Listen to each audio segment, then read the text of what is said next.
In today's video, I'm going to teach you how to upload a folder to OneDrive in just a few minutes. Let's dive in and make this process as smooth and efficient as possible.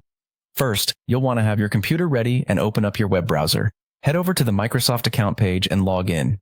If you haven't yet created an account, you will need to do so to access OneDrive. Once you're logged in, the next thing you'll want to do is locate the Apps Launcher icon. It's typically found in the top left corner of your screen. Clicking on that will reveal a variety of apps available to you, including OneDrive. Click on the OneDrive icon to open it. Now that you're in OneDrive, you should see the main dashboard. Here, locate and click on the Create and Upload icon. When you click on it, a menu will appear. This is where you'll decide whether you're uploading a folder or individual files. For today's demonstration, select Folder Upload. This is essential if you want to transfer an entire folder with its contents to OneDrive efficiently. With Folder Upload selected, a file dialog box will appear. This is where you can browse your computer's directories. Navigate to the location of the folder you want to upload. If you need a moment to find it, feel free to pause this video until you're ready. Once you've found the folder, select it. Click the Upload button to start transferring your files. You should see a status bar that indicates the progress of the upload. Depending on the size of your folder and the speed of your internet connection,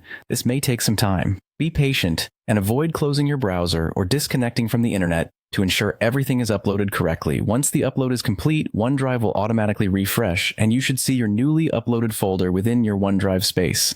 Feel free to click on it to verify all the files have been transferred correctly. And that's it. You've successfully uploaded a folder to OneDrive, storing your files securely in the cloud. This simple method makes it easy to back up important documents or share files with others at any time.